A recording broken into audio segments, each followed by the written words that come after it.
Om Swastiastu. Om Swastiastu.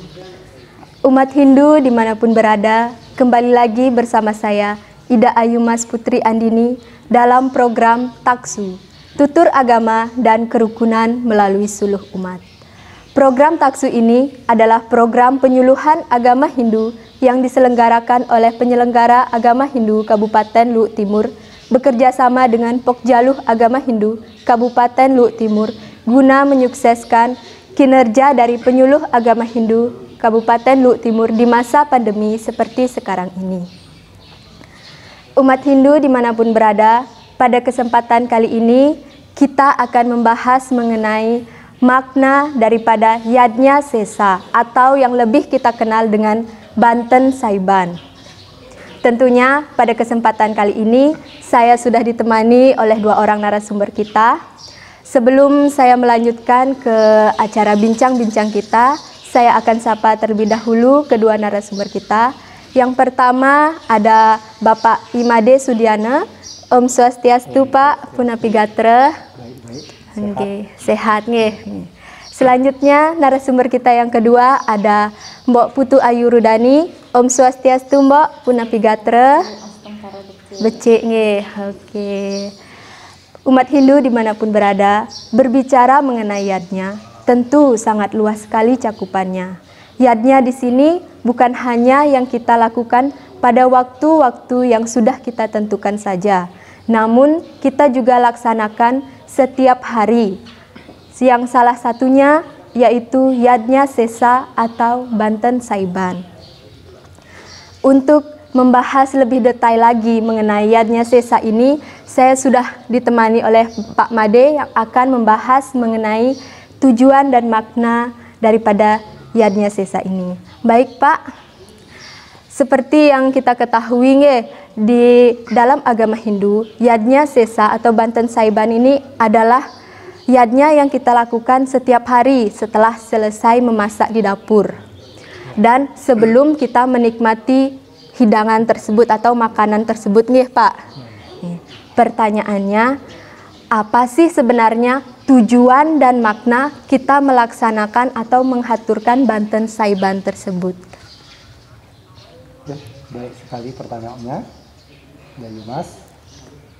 Baiklah, umat sedharma yang berbahagia, pertama-tama kami aturkan pengenjali Om Swastiastu. Om Swastiastu. Berbicara masalah yadnya, di umat Hindu khususnya Bali itu memang banyak sekali dari yang paling kecil yang disebut dengan kanista sampai yang besar. Yang penting kita beryadnya itu adalah hati yang tulus dan ikhlas. Itu pertama itu. Nah, mengenai yadnya sesa, apa yang dikatakan tadi Dayu Mas bahwa sebelum kita menikmati hidangan itu ya, itu kewajiban umat itu mengaturkan apapun yang dimasak pada hari ini itu merupakan karunia. Makanan itu dari ide Sang Yang Widi Wasa, Dewa Dewi dan leluhur kita. Maka wajiblah kita mempersembahkan terlebih dulu kepada ide Sang Yang Widi Wasa dan semua manifestasi beliau. Nah, yadnya sesa ini biasa yang disebut tadi adalah Banten Jotan ya. Atau tingkatnya yang paling kecil. Nah, yadnya sesa ini ya, kita sekarang jangan berpikir atau berkata, oh sumber ini mengatakan sekian harus sekian, harus sekian. Yang penting kita mengaturkan yadnya sesa adalah sesuai dengan hati yang tulus ikhlas, kita serahkan kepada pribadinya. Karena satu sumber mengatakan bahwa yadnya sesa hanya 5. Ya, sesuai dengan Panca Mahabhuta. Ada kita mengaturkan kepada Pertiwi, kita mengatur kepada apa? Kepada Teja, Bayu dan Akasa. Tapi sumber lain atau tujuannya kepada yang lainnya. Kalau kita mengacu kepada lagi, kenapa banyak sekali diaturkan? Setiap pelinggih, setiap ada manifestasi Tuhan yang Maha Esa itu kita aturkan. Itu secara pribadi kita. Karena dalam agama Hindu, khususnya agama Hindu yang Bali, ada parabati dan aparabakti. Kita beragama itu adalah beragama bersama, kan kita beragama adalah secara pribadi. Nah, secara pribadi ini ya, kalau kita sampaikan, kalau kita fleksibel, kalau kita sampaikan kepada umat, nah ini kadang-kadang ada silang pendapat ya. Oh, kalau saya cuma cukup 5, oh kalau saya banyak. Nah, sekarang itulah pribadi, karena agama itu adalah pribadi dan sangat pribadi. Menghubungkan diri sama Tuhan adalah sifatnya pribadi. Nah, itu umat sedharma yang berbahagia, yang tujuannya yang dikatakan tadi bahwa sebelum kita lunas itu kita persembahkan dulu pada Ida Sang Yang Widi Wasa semua manifestasinya. Beliaulah, karena beliaulah yang menciptakan semua ini sehingga kita mampu menikmati, kita diberikan kesehatan, kita diberikan umur yang sangat panjang, kita diberikan harta yang melimpah, cuman kita yang sekarang mengelola. Nah, maka kita wajib untuk mempersembahkan terlebih dahulu. Nah, dari tingkatan-tingkatan yadnyo ini, maka yadnyo sesa lah yang paling sederhana, paling kecil, bahannya pun paling sederhana. Misalnya, kalau kita mau mengadakan yadnyo sesa, kita ambil daun pisang ya, coba pakai daun pisang ya. Terus ada lauk pauk yang sederhana, apapun yang kita nikmati, kita tidak usah yang berlebihan, harus mewah, ndak. Apapun yang kita nikmati, itulah yang kita persembahkan kepada beliau ya. Cuma tujuannya begitu. Yang penting, intinya sekali lagi adalah yang penting jangan kita menikmati makan atau hidangan itu sebelum kita mempersembahkan. Itu adalah berdosa. Nanti saya akan jelaskan lagi ya untuk berikutnya. Kenapa kita berdosa? Kalau kita makan sembarang itu sama dengan pencuri. Yang intinya adalah kita persembahkan terlebih dahulu. Ya, sekian barangkali. Silakan.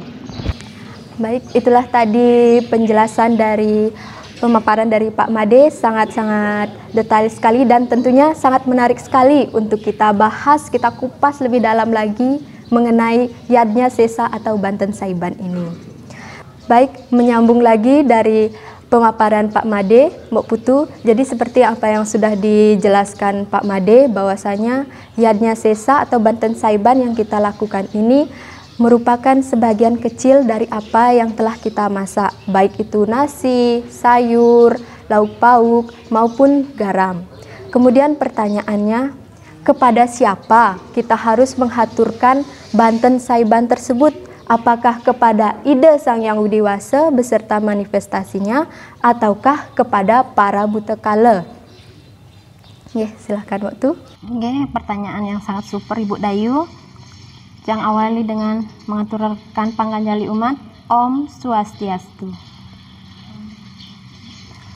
Umat sedharma dimanapun berada, berbicara tentang Banten Saiban atau Banten Jortan seperti yang telah dijelaskan makna dan tujuan oleh teman saya Pak Made, dan saya akan menjelaskan kepada siapa Banten Saiban tersebut dihaturkan.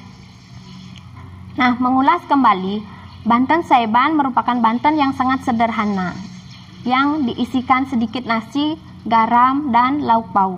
Nah, Banten Saiban ini dihaturkan kepada siapa? Banyak umat yang mengira atau memikirkan bahwa Banten Saib ini dihaturkan kepada para buta atau kepada Ida Sang Yang Widi Wasa. Nah, Bapak Ibu umat sedharma dimanapun berada, Banten Saiban merupakan persembahan yang suci dan tulus dan ikhlas, yaitu kepada Ida Sang Yang Widi Wasa dan manifestasi yang kita yakini. Nah, persembahan ini Ibu Dayung, persembahan ini kalau diibaratkan zaman milenial seperti sekarang, kita ibaratkan seperti HP. Seperti HP Ibu Dayu. Persembahan ini bukanlah suatu makanan yang diberikan kepada dewa atau kepada buto kala, tapi sebagai sarana atau alat komunikasi. Misalnya seperti HP, Ibu Dayu, kita berkomunikasi kepada orang yang jauh di sana menggunakan HP. Nah, begitu juga dengan sajan atau yadnya ini. Ini merupakan sarana untuk menghubungkan diri kita kepada Sang Pencipta dan manifestasi yang kita yakini dan kepada para buto untuk keharmonisan alam semesta beserta isinya. Nah, persembahan kepada ide Sang Hyang Widi ini adalah merupakan sujud syukur atau sebagai tanda terima kasih kita karena telah menganugerahkan begitu banyak rahmat yang kita nikmati setiap hari. Nah, umat Dharma dimanapun berada, mungkin banyak para orang tua yang salah mengartikan. Misalnya, kalau ada orang tua yang membantan saiban Ibu Dayung, sering diikuti oleh anak-anaknya membantan saiban di bawah. Ada beberapa anak itu yang mengambil bantunya itu lalu dimakan. Banyak orang tua yang menjelaskan, jangan dimakan nih, itu makan buto kala, makanan buto kala. Banyak yang seperti itu Ibu Dayu. Padahal kita berpikir secara logika saja, makanan yang sudah disimpan di bawah atau seperti banten jotan itu mungkin ada bakteri yang sudah masuk ke dalamnya karena disimpan di bawah yang bisa mengganggu kesehatan. Makanya banten tersebut tidak bisa dikonsumsi lagi. Bukan berarti banten itu merupakan makanan buto kala.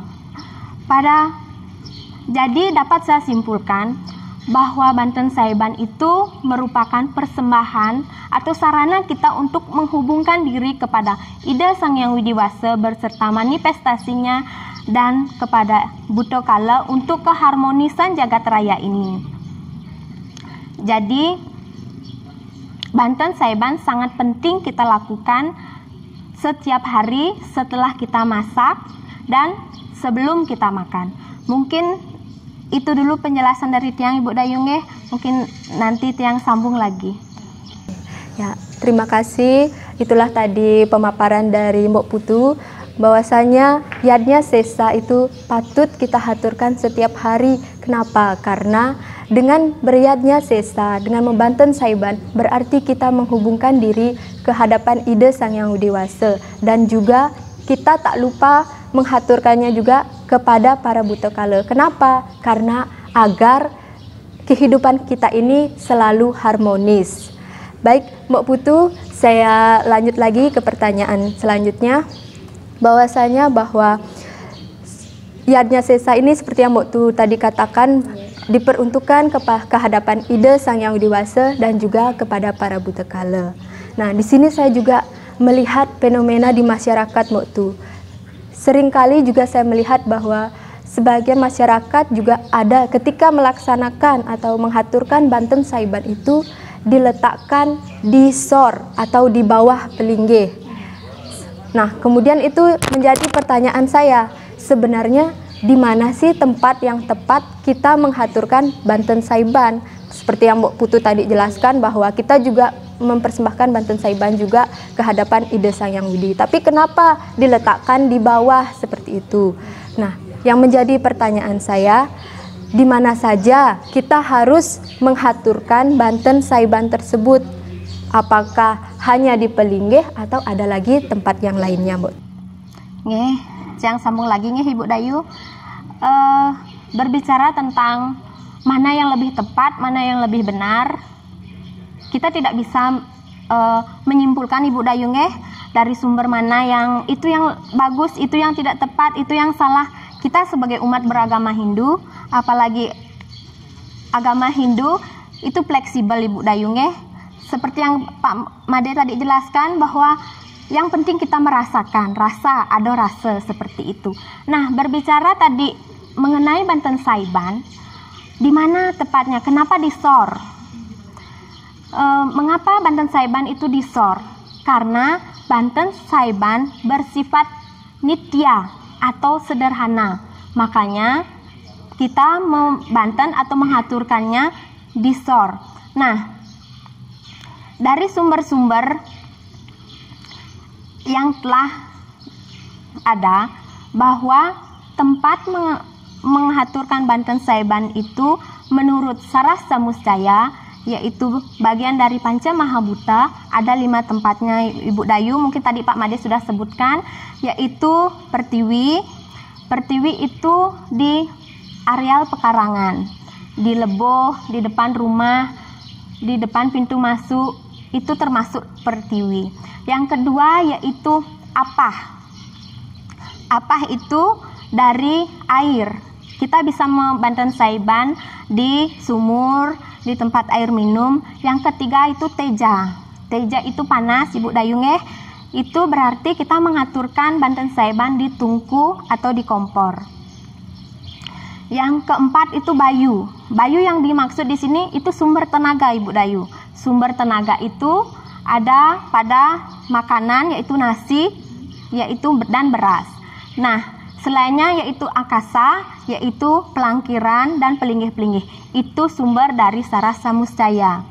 Nah, dari sumber Menawa Dharma Sastra berkembang lagi Ibu Dayu tempat melakukan Saiban, yaitu di areal dapur di mana kita melakukan himsa karma. Yaitu yang pertama yaitu talenan.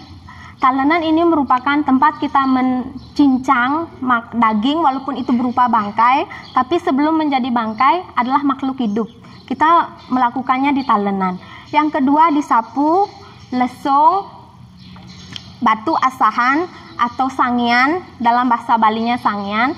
Mengapa di sangian kita mau Banten Saiban? Karena di situ kita tempat mengasah pisau, mempertajam pisau. Mungkin di sana ada semut, bakteri yang tanpa sengaja kita sakiti, makanya kita melakukan Banten Saiban di asahan juga atau di sangian. Nah, selanjutnya itu di pelangkiran dan pelinggih-pelinggih. Nah, ada lagi sumber Ibu Dayung Loka Bhaugavad Gita dan Yajurveda bahwa kita mengaturkan Saiban itu kepada ide Sang Yang Widiwasa dan manifestasinya seperti Dewa Brahma. Dalam hal ini Dewa Brahma ada di api, Dewa Wisnu, air, Dewi Sri, padi, terus Dewi Amerta di makanan, terus pelangkiran-pelangkiran leluhur dan pelinggih-pelinggih, serta di tempat-tempat yang kita yakini ada spirit-spirit Tuhan. Nah, kesimpulannya umat Sudharma dimanapun berada, ketika kita harus memilih mana sumber yang lebih benar untuk kita lakukan, itu tidak bisa kita harus memilih. Tapi kembali lagi kepada kita, kepada rasa kita beragama. Kalau seandainya kita memang merasa cukup di areal dapur saja kita melakukan Banten Saiban, tidak apa-apa Ibu Dayu. Kalau memang kita bisa melakukan Saiban di seluruh areal pekarangan kita, di pelinggih-pelinggih kita juga tidak ada masalahnya Ibu Dayu. Dimanapun rasanya kita merasa nyaman melakukan Banten Yadnya Sesa ini, di situ kita aturkan dengan catatan, dengan hati yang tulus dan ikhlas. Jangan sampai kita melakukan Yadnya Sesa ini marah-marah. Syarat yang utama melakukan Yadnya Sesa ini degedeg Ibu Dayu, degedeg, tidak marah, tidak boleh marah. Kalau umpamanya kita sudah selesai masak, belum ada lauk, kita cukup mengaturkan nasi saja di areal dapur dulu sebentarnya. Kita bisa melakukan Yadnya Sesa yang lebih lengkap lagi pada sore harinya. Begini juga Ibu Dayung Yadnya Sesa ini kan yadnya yang sangat sederhana. Nah, agar Yadnya Sesa lebih sempurna lagi, bisa kita menggunakan dupa sebagai saksi dan air suci pada saat membersihkan Yadnya Sesa tersebut. Tapi boleh juga tanpa menggunakan dupa, dengan makna yang sedikit mungkin lebih berbeda Ibu Dayung Mungkin demikian dulu yang dapat saya jelaskan, yang kembalikan kepada Ibu Dayu. Ya, baik umat Sudharma dimanapun berada, demikianlah tadi pemaparan dari Mbok Putu, sangat-sangat detail sekali bahwasanya Yadnya Sesa yang kita lakukan itu sebenarnya bisa diaturkan di mana saja. Yang terpenting didasari dengan ketulus ikhlasan, berdasarkan hati yang ikhlas dan rasa kita.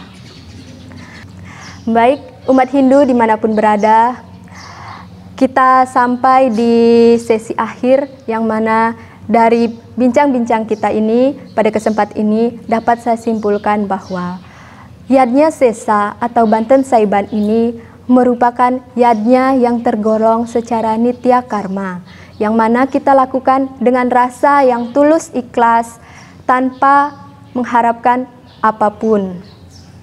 Baik umat Hindu dimanapun berada, semoga bincang-bincang kita kali ini dapat memberikan manfaat bagi kita semua, dan tentunya mungkin ada tutur kata dari kami mohon maaf.